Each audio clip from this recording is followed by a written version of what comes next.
सबसे पहले सब्जेक्ट की सिलेक्शन बना लीजिएगा। सिलेक्शन किसी भी टूल से बना सकते हैं। मैं यहाँ से जा रहा हूँ सिलेक्ट में और यूज़ करेंगे सब्जेक्ट।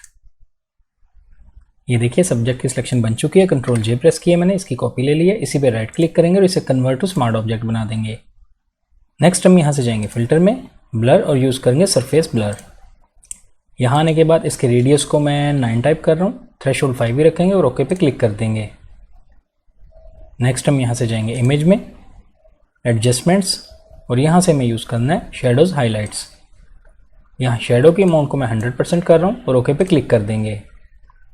इसके बाद हमें यहाँ से जाना है एडजस्टमेंट लेयर में और यूज़ करेंगे ब्लैक एंड वाइट।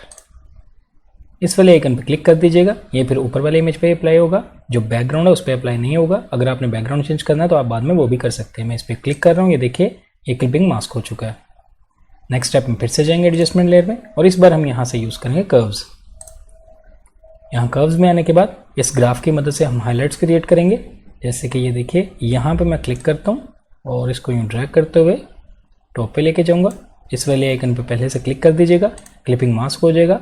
ये सिर्फ इसी पे अप्लाई होगा और यहाँ से यूँ ड्रैग करते हुए मैं नीचे की तरफ लेके जा रहा हूँ। आप साथ साथ इमेज का प्रीव्यू भी देख सकते हैं, ये देखिए। फिर यहाँ से क्लिक करूँगा और ऊपर लेके जाऊँगा इस तरह से और इसी तरह इसकी हाईलाइट्स बनाएंगे। इस कॉर्नर को मैं यूँ ड्रैग करते हुए नीचे लेके आता हूँ। ये आप अपनी मर्ज़ी के मुताबिक ये देखिए कम या ज़्यादा कर सकते हैं। हम बाद में भी इसको एडजस्ट कर सकते हैं। फ़िलहाल मैं इसको इतना ही रखूँगा, बाकी हम इसको बाद में एडजस्ट करेंगे और यहाँ से इसको बंद कर देंगे। इसके बाद हम फिर से यहाँ से जाएंगे एडजस्टमेंट लेयर में और इस बार यूज़ करेंगे कलर बैलेंस। यहाँ आने के बाद इसको भी क्लिपिंग मास्क कर दीजिएगा। यहाँ पर 3 वैल्यूज हैं, देखिए टोन्स में। सबसे पहले मिड टोन्स को सिलेक्ट रखते हुए सियान को मैं प्लस में लेके जाऊँगा, इसको मैं 40 टाइप करता हूँ। और येलो को मैं माइनस में लेके जाऊँगा, इसको मैं ऑलमोस्ट -80 के आसपास लेके जाता हूँ। मैंने 81 रखा है। टोन्स को यहाँ से चेंज करेंगे और इस बार यूज़ करेंगे शेडोज़। यहाँ पर भी सियान को मैं 38 के आसपास रखूँगा और येलो को माइनस में ही लेके जाएंगे।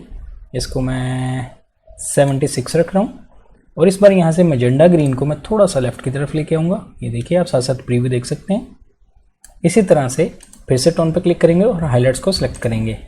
यहाँ भी सियान को इंक्रीज़ करना है। इस बार बहुत ज़्यादा नहीं करूँगा, मैं 20 के आसपास रख रहा हूँ, 19 रखा है मैंने। येलो को फिर से माइनस में ही लेके जाएंगे। ये देखिए ये आपकी मर्ज़ी, आप ज़्यादा या कम भी कर सकते हैं। मैं इसको 76 रख रहा हूँ और मैजेंडा ग्रीन को भी आप अपने इमेज के मुताबिक कम या ज़्यादा कर सकते हैं। ये देखिए साथ साथ आप प्रीव्यू भी देख सकते हैं। मैं इसको 40 के आसपास रखता हूँ। ये देखिए -40 रखा है मैंने। ये वैल्यूज़ देने के बाद नेक्स्ट हम यहाँ से फिर से जाएंगे एडजस्टमेंट लेयर में और लास्ट में यूज़ करेंगे लेवल्स। क्लिपिंग मास्क साथ साथ करते जाइएगा, फिर ये इसी पे अप्लाई होगा। यहाँ आने के बाद मिड टोन वाले स्लाइडर को मैं थोड़ा सा राइट की तरफ लेके जाऊँगा, बहुत ज़्यादा नहीं करेंगे। इसको मैं ये देखिए 80 के आसपास रखता हूँ और इस वाले को थोड़ा सा मैं और राइट की तरफ लेके आऊँगा। इसको मैं टाइप कर देता हूँ, 4 टाइप कर देंगे और यहाँ से इसको बंद कर देंगे। नेक्स्ट और लास्ट स्टेप में हम इसको थोड़ी सी और डेप्थ देने के लिए मेन लेयर को सिलेक्ट करेंगे। यहाँ से जाएंगे फिर से फिल्टर में और यूज़ करेंगे फ़िल्टर गैलरी। यहाँ फ़िल्टर गैलरी में आने के बाद आर्टिस्टिक के फोल्डर को ओपन कीजिएगा और यहाँ से यूज़ करेंगे प्लास्टिक रैप। यहाँ प्लास्टिक रैप को यूज़ करने के बाद इसकी वैल्यू देंगे। हाईलाइट्स यहाँ पे मैं 4 टाइप कर रहा हूँ, डिटेल्स को यहाँ पे मैं 5 ही रखूँगा और स्मूथनेस को यहाँ पे मैं 6 टाइप करूँगा और ओके पे क्लिक कर देंगे। थोड़ा सा जूम इन करते हैं, मैं आपको बिफोर आफ्टर दिखाता हूँ। ये देखिए before and after. Control 0 press करते हैं, इसे फिट टू स्क्रीन देखेंगे। ये तमाम वैल्यूज़ देने के बाद अब हम फिर से कर्व्स वाली वैल्यू को ओपन करेंगे। मैंने आपको स्टार्ट में कहा था इसकी वैल्यूज़ आप अपनी मर्ज़ी के मुताबिक कम या ज़्यादा कर सकते हैं। अब देखिए इसको मैं थोड़ा सा चेंज करूँगा, आप अपने इमेज के मुताबिक इसको लास्ट में भी चेंज कर सकते हैं, जैसे कि मैं इस वक्त कर रहा हूँ। ये देखिए जैसे आपको बेहतर लगे आप अपने इमेज के मुताबिक इसको एडजस्ट कर लीजिएगा। इस तरह से एडजस्ट कर लेने के बाद यहाँ से इसको बंद कर देंगे। ये तमाम वैल्यूज़ देने के बाद अब आप देख सकते हैं हमारा जो स्टैचू था वो गोल्डन हो चुका है। ये देखिए बिफोर एंड आफ्टर।